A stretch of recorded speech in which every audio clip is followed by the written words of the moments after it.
हवाई दलाचा माजी जवान ते सुवेंदूंचा विश्वासू सहकारी चंद्रनाथ रथ यांचा दुःखद अंत। अमेरिकन राष्ट्राध्यक्षांच्या सुरक्षेतील पिस्तूल बंगालमध्ये कसे आले?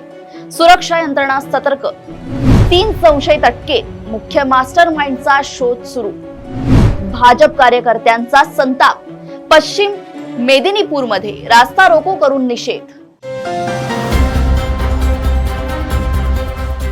अनेक दशकांनंतर बंगालमध्ये परिवर्तनाची लाट पाहायला मिळाली। ममता बॅनर्जी यांची प्रदीर्घ सत्ता अखेर संपुष्टात आली आणि भाजपने ऐतिहासिक विजय मिळवत सत्ता स्थापन केली। मात्र विजयाचा हा गुलाल सुकण्यापूर्वीच या आनंदाला गालबोट लागलं। सत्तेच्या या सारीपाटात एका अशा व्यक्तीचा बळी गेलाय ज्याने विजयासाठी पडद्यामागून महत्त्वाची सूत्रे हलवली होती। या एका हत्येमुळे संपूर्ण बंगाल पुन्हा एकदा रक्ताने माखला असून सत्तेच्या या संघर्षाने आता टोकाचं वळण घेतलंय। पश्चिम बंगालमध्ये निवडणुकीचे निकाल जाहीर झाल्यानंतर सुरू झालेला राजकीय हिंसाचाराचा वणवा आता थेट नेत्यांच्या खासगी कक्षापर्यंत पोहोचला असून भाजपचे दिग्गज नेते सुवेंदू अधिकारी यांचे उजवा हात मानले जाणारे वैयक्तिक सहाय्यक चंद्रनाथ रथ यांची बुधवारी रात्री निर्घृण हत्या करण्यात आली।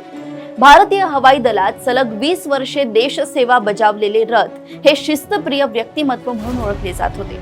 निवृत्तीनंतर सुवेंदू अधिकारींच्या कोर टीममध्ये सामील झालेल्या रथ यांनी भवानीपूर आणि नंदीग्रामच्या ऐतिहासिक लढाईत महत्त्वाची भूमिका बजावली होती। हत्येच्या रात्री रथ आपल्या स्कॉर्पिओ गाडीने मध्यमग्राम येथील घराकडे परतत असताना एका नंबर प्लेट नसलेल्या सिल्वर सेंट्रो कारने त्यांचा थरारक पाठलाग केला।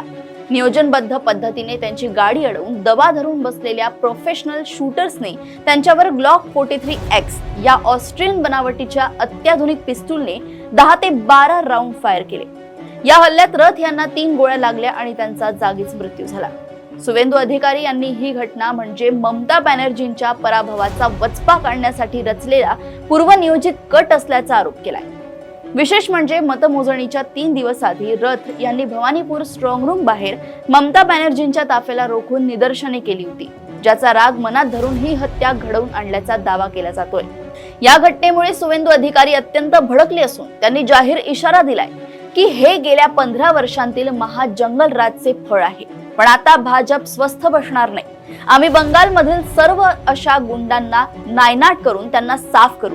सध्या पोलिसांनी 3 संशयितांना ताब्यात घेतले असून मुख्य हल्लेखोर अद्याप फरार आहेत। चंद्रनाथ रथ यांच्या हत्येने केवळ एका कुटुंबाचं छत्र हरवलं नाही, तर बंगालच्या राजकारणातील रक्ताचा खेळ अद्याप संपला नाही हेच पुन्हा एकदा अधोरेखित केलंय। हवाई दलात 20 वर्ष देशाचे रक्षण करणाऱ्या एका जवानाचा राजकीय वैमनस्यातून असा अंत होणं हे लोकशाहीसाठी नक्कीच भूषणावह नाहीये। सुवेंदू अधिकारी यांनी आता गुंडांना साफ करण्याचा जो इशारा दिलाय त्यानंतर बंगालमधील राजकीय संघर्ष आणखी पेटण्याची शक्यता आहे। आता या प्रकरणाचा तपास कुठल्या दिशेने जातो आणि यामागील खरा सूत्रधार गजाआड होतो का, याकडे संपूर्ण देशाचं लक्ष लागलंय। अशाच घडामोडी व अपडेट्स मी ऐश्वर्या आपल्यापर्यंत घेऊन येत राहील। तोपर्यंत बघत रहा देशोन्नती। नमस्कार।